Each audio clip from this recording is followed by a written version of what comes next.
மந்திரியாரே சபையை பார்த்தாயா? ஆமா. எப்படி? திருவாகிய மகாலட்சுமி புத்த சபை.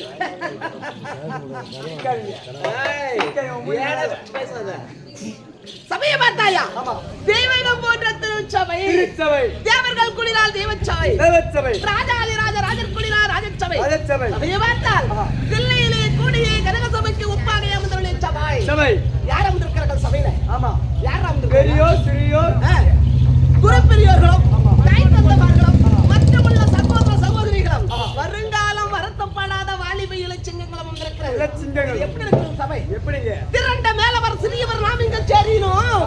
இரண்ட வழிதலிலே பொன்னுருளை உருண்டு உருண்டு ஓடினேன்.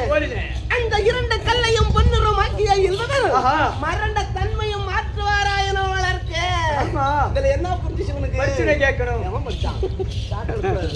எப்படி கண்ணே திரண்ட மேலவர் என்று உணர்த்தேனே இச்சபையில இருக்கிறார்கள் பார்த்தியா?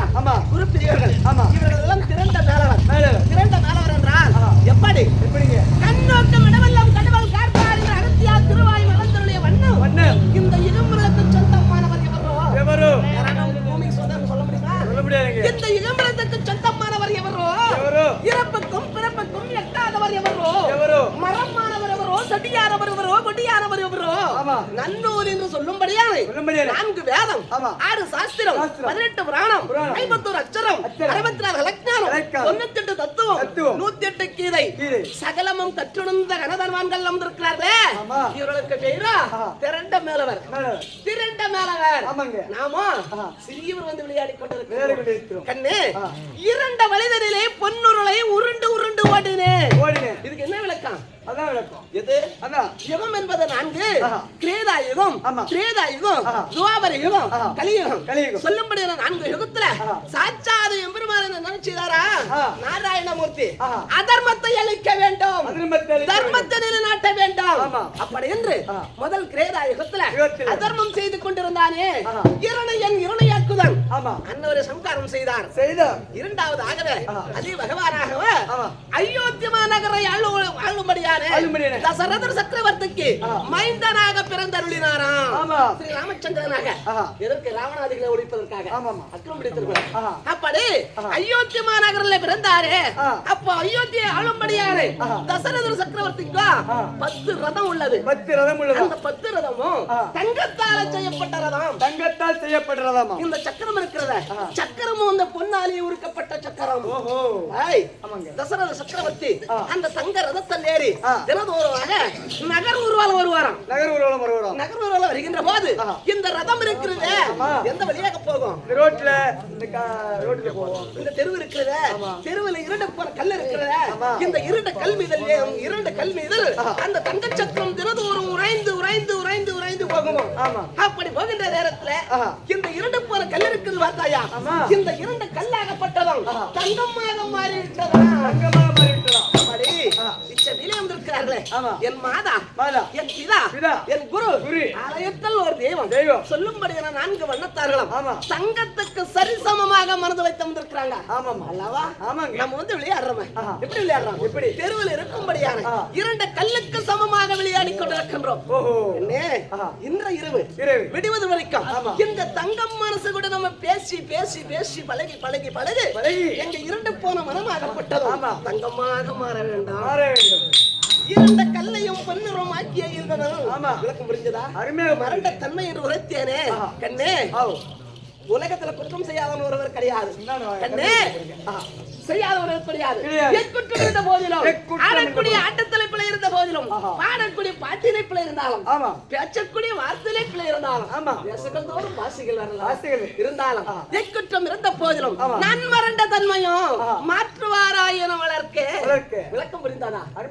நான் மகன படைத்தனாத நாள்தோறும் நான் போற்றும் நாராயணன் பாதம் போற்றி முந்திய தவம் இருந்து 300 நாள் சுமர்ந்து முத்தமிட்டு தாராட்டி சீராட்டி பிள்ளை பெற்ற அம்மமார் அமர்ந்திருக்கார்கள். அனைவருக்கும் அனைத்து கோடி வந்தாலும் நான் இத்தனை நேரம் மட்டும் என்னை எதிர்பார்த்து கொண்டிருக்கும் இந்த உத்தமோர் சபையோர் காலம் உளவார ஓர் வணக்கம் நான் வந்தனும் பலவாறாக சொல்லி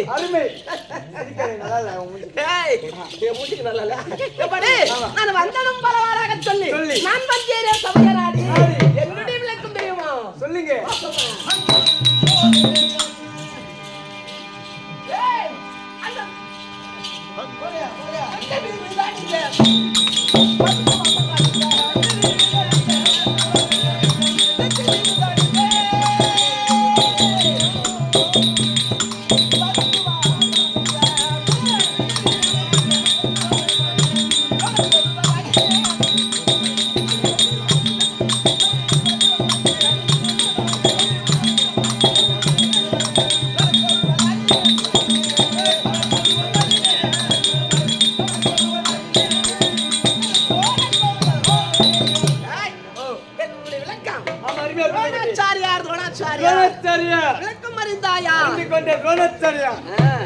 அப்படி நான் துரோணாச்சாரி இருந்தாலும் நான் பிறந்தது யாரு, தாய் தந்தை யாரு, என் பெற்றோர் யாரு இது தெரியாது. சொல்லுங்க. தெரியுமா தெரியாதா? சொல்லுங்க.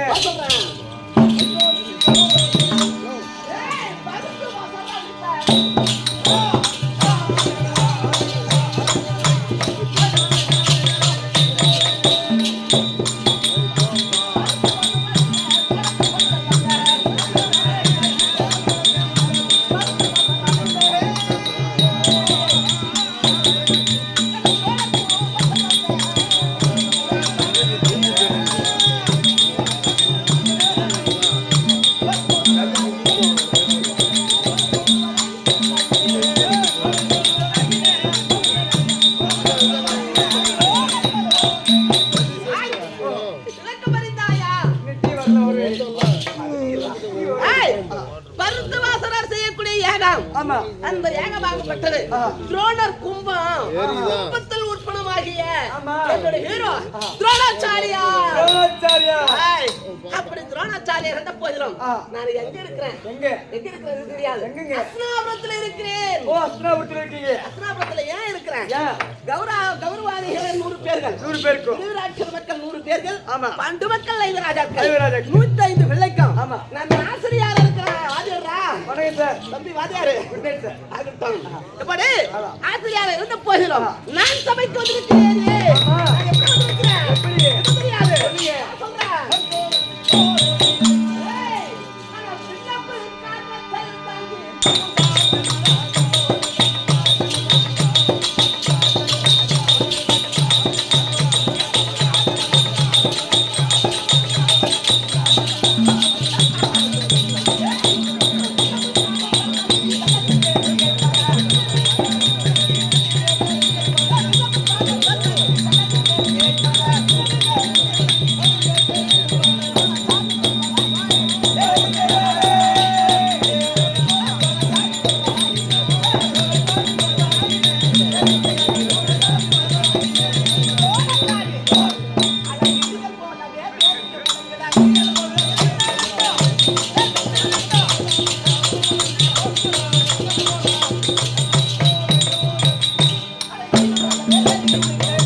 மகாராஜா விளக்கா அருமையா புரிந்து எப்படி துரோணாச்சாரியா தில்லம்ப ஹரத்தல் தாங்கி ஆமா. வேண்டி வரியனை வணங்க வணங்கு. ஏய் ஓஹோ.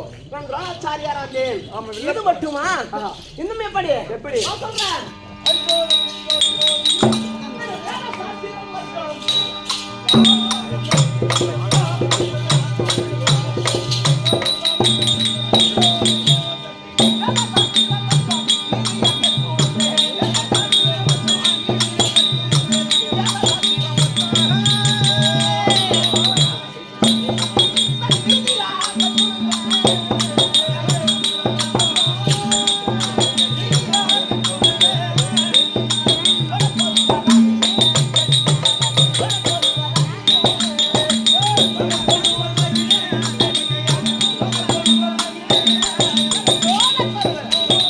ஆய்.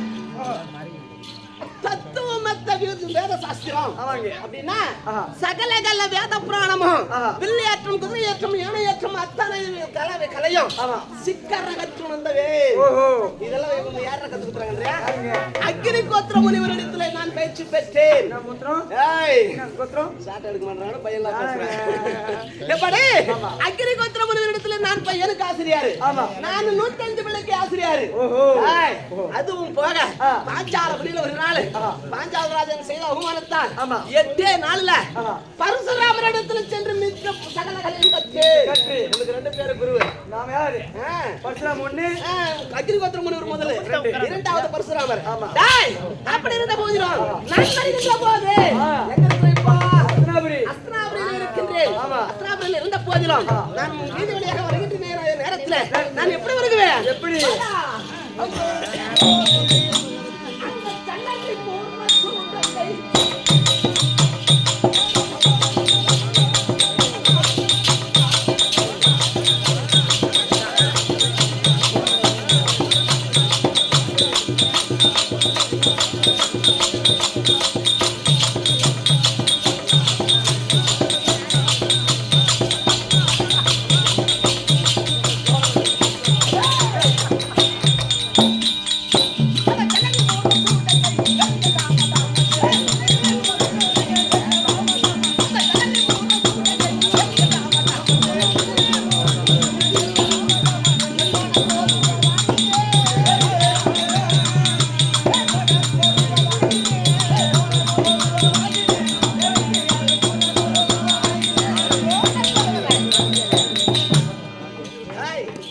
நான் வருகின்ற போது ஆமா.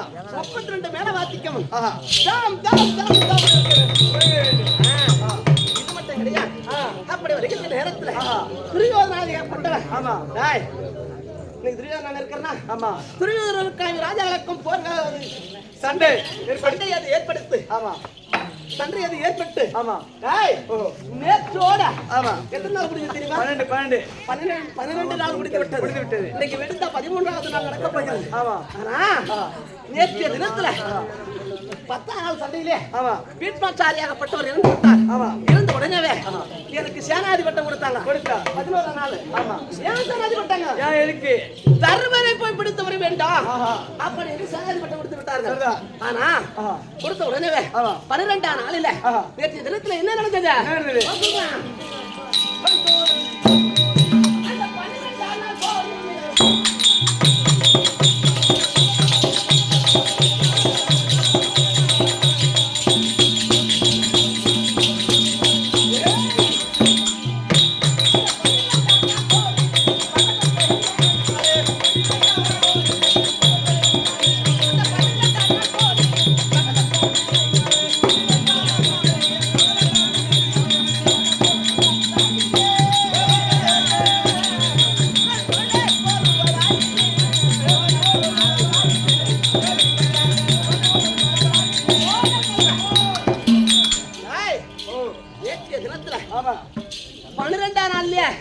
அந்த தர்மனை பிடிப்பேன் என்று மடலோடு மடல் கட்டி தேர்கொடி ரதகுடி கம்பத்தில் தரத்தரன் இழுத்து வந்து துரியனிடத்தில் விடுத்திருந்தா துரியன் சிரத்தைய தர்மர் சிரத்தை எடுத்திருந்தா தம்பிமார் நால்வரும் தனக்கு தானே மாண்டு விட்டு இருப்பார்கள். ஆனா இந்த அசனா துரியனை ஆண்டு இருப்பான். 12ஆம் நாள் யுத்தத்துல என்ன நடந்தது தெரியுமா? பகதத்தன் சொல்லும்படியானே அந்த பகதத்தனாகப்பட்டவனை பட்டத்து யானை இருந்ததான் பலம். அந்த யானை மீது ஏறி வர இந்த அர்ஜுனனாகப்பட்டவன் அந்த பகதத்தன் ஏறக்கூடிய யானை மேல அம்பு போட்டான். அந்த யானை மாளவம் தடிப்பையன் பீமேஸ்வரர் இருக்கின்றாரே அந்த கதையால பகதத்தன் படித்து விட்டான். நேற்று முடிந்து விட்டது. இன்னைக்கு 13ஆம் நாள் சண்டை. 13ஆம் நாளிலே எப்படி ஆகலாம்? நான் தர்மரை பிடிக்கணும் அன்னைக்கு சம்மதப்பட்டு விட்டேன். ஆனா ஏது காரணம் தெரியாது. இன்றைய தினத்திலே துரியோதனன் வரும்படி கட்டளை. துரியோதனை பார்க்க வேண்டாம். துரியோதனன் இருந்தா உன் குருவாக இருக்கும்படியான துரோணாச்சாரியார் வந்திருக்கிறார். சீக்கிரமா துரோணாச்சாரியார் வந்துள்ளார்.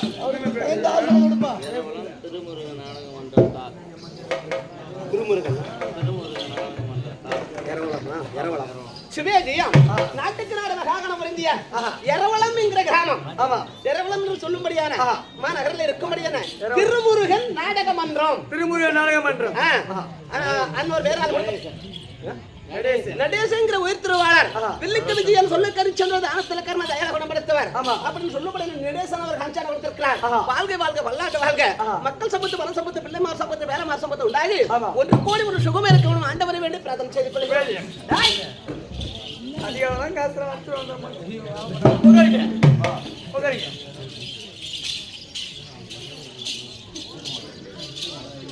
சிவேஜியம் நாட்டுக்கு நாடு மகாகாலம் உயிர் திருவாளர் வில்லுக்கு விஜயன் சொல்லுக்கு அரிச்சந்திர தானத்துல கர்மம் தயார குணப்படுத்தவர் என்று சொல்லும்படியான திருமலை என்ற உயிர் திருவாளர் பாராட்டி மலரால மாலை போட்டால் வாடி வதங்கி விடும் என்று சொல்லி பாசத்தால் பணத்தால் மலர் மாலை கொடுத்திருக்கிறார்.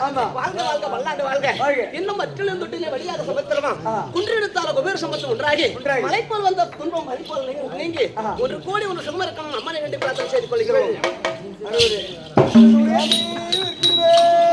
துரியோதனா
துரோணாச்சாரிய குலதெய்வம் என்று என்னுடைய திவ்ய பொற்பாதத்தை அடைந்ததனாலே ஆண்டவன் சிவபெருமன் திங்களொளி சாம்பசிவன் சங்கரனர் அருள் பெற்று நீடூடி காலமாக வளர்க்கடுவது. வாழ்க வாழ்க என்று நீ வாழ்த்தோம், நான் வாழ்ந்து போகல. என்னாச்சு?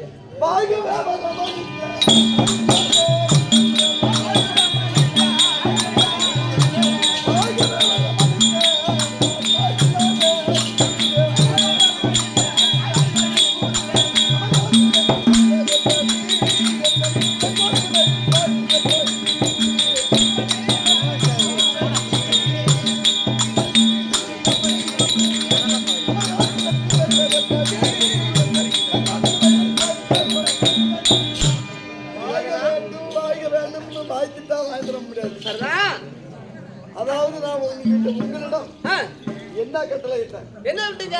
நேற்றைய தினத்திலே 11ஆம் நாள் யுத்தத்தில் 11ஆம் நாள் சேனாதிபட்டம் கட்டி சுவாமி குருவே நாளை நடக்கும் 12ஆம் நாள் போரில் அந்த ஊமப்பயலாகிய தர்மனை பிடித்து ரதகொடி கம்பத்தில் கட்டி மடலோடு மடல் விரிய இழுத்து வந்து என் முன்னே நிறுத்தி சிரத்தை கொய்து விட்டே. ஆனால் அந்த பாண்டவன் மீதி 4 பேர் காம்பாரு நம்ம அண்ணன் மாண்டு நாம் இந்த நாட்டை ஆள வேண்டுமா அப்படின்னு தானா அவனு உயிரை விட்டுருவான். எனக்கு எதிரியே இருக்க மாட்டான், நானே இந்த நாட்டை ஆளுவேன் அப்படின்னு சேனாதிபட்டம் கட்டி அனுப்பி வைத்தனேன். உனக்கு பக்க பலமா அனுப்பி வைத்தனே. பகதத் என்ற பெரிய வீரன் நம்ம சேனையில அப்பேற்பட்ட அந்த பலம் பொருந்தியவனை அந்த பேடி பயலாக அர்ஜுனன் கொண்டு விட்டான். அவன் ஏறி சென்ற சுப்ரதீபம் என்கின்ற யானை தட்டி பயலாக வீமன் கொண்டு விட்டான். இதெல்லாம் பார்த்துக்கிட்டு வேடிக்கை பார்த்துக்கிட்டார் துரியோதனா. அந்த 11ஆம் நாள் உரைத்தாய் அல்லவா? துரியோதனன் தர்மனாகப்பட்டவனை தேர்கொடி கம்பத்திலே கட்டி மடலோடு மடல் இழுத்து வர விட்டால் நான் தர்மன் இல்ல இழுத்து கட்டி வந்து நான் வில்லரங்க பூஜை செய்ய விட்டால் நான் துரோணாச்சாரியாரே இல்லை என்று அன்றே நான் கங்கணம் கட்டிக்கிட்டேன். எப்படியா கங்கணம் கட்டிக்கிறேன். அந்த சபதத்தை இன்னைக்கு முடிச்சிடுறேன். எனக்கு சேனாதிபட்டம் கூட இன்னைக்கு முடிச்சிடுறேன் சுவாமி. அதாவது அதிவீர பராக்கிரமம் கொண்டவரீங்க, நாங்கெல்லாம் சௌரிய பூஜை போலாம், நீங்க அதிவீர பராக்கிரம் கொண்டவர்கள்.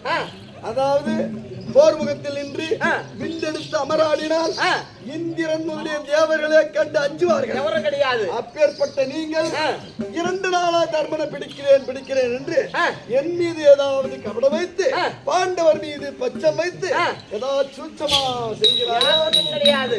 எப்படி குருவுக்கு ஏதாவது ஒன்று பாராபட்சம் பேசாமல் தான் பாடம் கற்றுக் கொடுக்க முடியும். நீதான் ஓர வஞ்சமாக கிடையாது. ஆகையால் நேற்றைய தினத்தில் 12ஆம் நாள் பகதத்தன் மாண்டதனாலே தாமதமாகி விட்டது. இன்று வென்றால் போதும். 13ஆம் நாள்ல அந்த துரோணரியா அந்த தர்மன் எங்க இருந்தாலும் சரி இந்த துரோணாச்சாரி பிடித்து வருவேன். சேனாதிபட்டம் கொடுத்தார் சரி.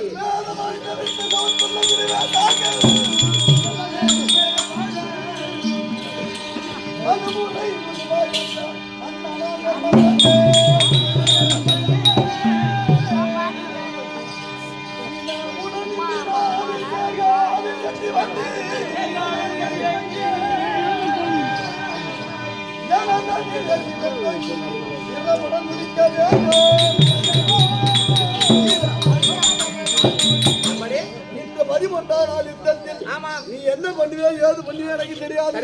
அந்த தர்மனை பிடித்து இழுத்து வந்து என் முன்னே நிறுத்தி இந்த சபதம் போல அவன் சிரத்தை கொழிய வேண்டும். அப்படியா? அந்த விதமே நான் சென்று வருகிறேன். விடை தந்தா போதும். வெற்றியோடு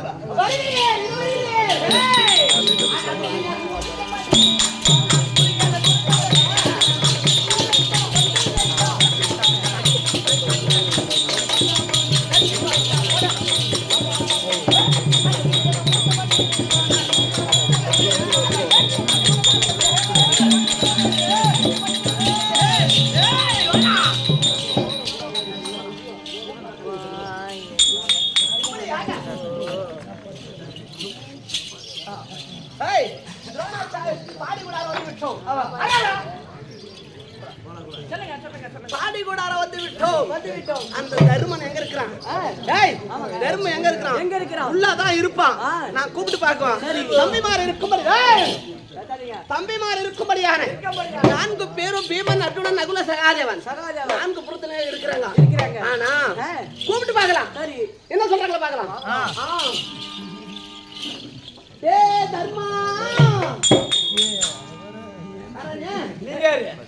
நான் குரு துரோணாச்சாரியார் வந்திருக்கிறேன். எதுக்கு வந்தீங்க? நீ யாரு குருல? நான் தான் பீமன். பீமா? உன் குருடா நானே. வணக்கம் சார். வணக்கம். நான் ஏன் வந்திருக்கேன் தெரியுமா? ஏன் நீங்க உள்ளே அமர்ந்து கொண்டிருக்கிறானே. ஆமா. அந்த சோக பையன். தர்மன். என் அண்ணன். உன் அண்ணன். அண்ணவரை பிடித்து என் ரதகொடி கம்பத்துல கட்டி தர தர தர தரன்னு இழுத்து போய் துரியோதனத்துல விடுத்தியறாரா? அந்த துரியோதனாகப்பட்டவன் அந்த தர்மன் தலையை வெட்டி என் வில்லரங்க பூஜை செய்வேன். வழிவிடு. போற வழிவிடு. சரி வாங்க. வழிவிடுறா. பாருங்க. வரலாமா? வரலாமா? நான் இங்க இருக்கும்போது நீ வரலாமா? நீ வரலாமா? அவன் தடி பையன் முரட்டு பையன் அவன் அப்படிதான் பேசுவான்.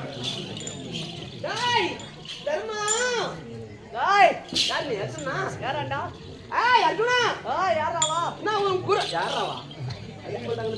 யாரு நீ? நான் உன் குருவாக இருக்கும்படியானே துரோணாச்சாரியார் வந்திருக்கிறேன். சரி ஆகட்டும். ஏன் வந்திருக்கேன் தெரியுமா? எதுக்கு வந்திருக்கிறாய்? உன் அண்ணன் தர்மன் உள்ள இருக்கிறாரே அந்த தர்மனை பிடித்து என் ரதகோடியத்துல கட்டி தரதரதரண்ட அஸ்திரபுரத்துக்கு இழுத்து சென்றீனா? ஆனால் துரியோதனன் தள்ளி விட்டுறான். நான் வில்லரங்க பூஜை செய்து விடுவேன். அதனால வழிவிடு. நான் தர்மனை பிடிக்க போறேன். வழியா ஒரு அண்ணகாரனை கட்டி ஏகிறதுக்கு உன் தம்பி கிட்ட சொல்லலாம்.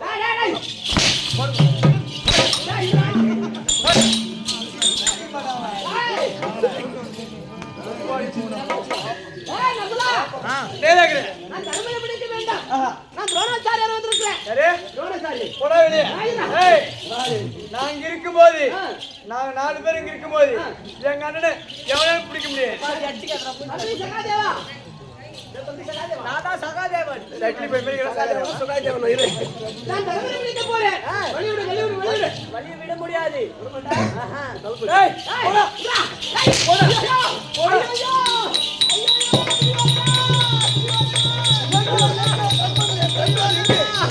தர்மன் எங்கே? துரியோதனா நான் கட்டி இழுத்து வந்திருப்பேன் தர்மனை.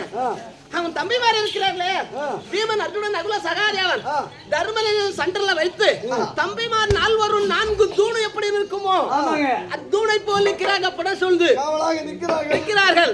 நம்ம சேனா சந்திகள் இருக்கிறது பார்த்தாரையா அத்தனை என் பின்னே அனுப்பினர்களாரா இந்த 4 பேரையும் 4 திக்காக பிரித்து அதன் பிறகு தனியா இருப்பான் தருமன். ஒன்னால முடியல என்னால முடியல அடியா தடமா அடிக்கிறானே. சகினி மாமா மாமா மச்சான் மருமகனே அதாவது துரோணாச்சாரியார் ஆமா தர்மனை பிடித்து வரேன் என்று சொல்கின்ற போது பலம் பொருந்திய வீமன் விஜயன் நகலன் சகாதேவன் ஆமா 4 தூண்களாக காவலாக இருக்கிறார்களா? ஆமா அதனால் தர்மனை நெருக்க முடியவில்லையா? அதனால அந்த வீமன் விஜயன் 4 ஆமா தன் வடிவிலே சண்டைக்கு இழுத்து நான் என்ன சொன்னேன்? ஜெயம் பெறக்கூடிய ஆமா வீரர்கள் நம் சேனையில் யார் இருக்கிறார்கள்? கலிங்க சேனை. கலிங்க சேனை. ஆமா சபாஷ். உடனடியாக சென்று கலிங்க சேனைகளை அழைத்து என்று சீக்கிரம் கொண்டாங்க. இப்படியே துரியோதன மகாராஜன் கலிங்க சேனை அழைக்க கலிங்க சேனை தப்பா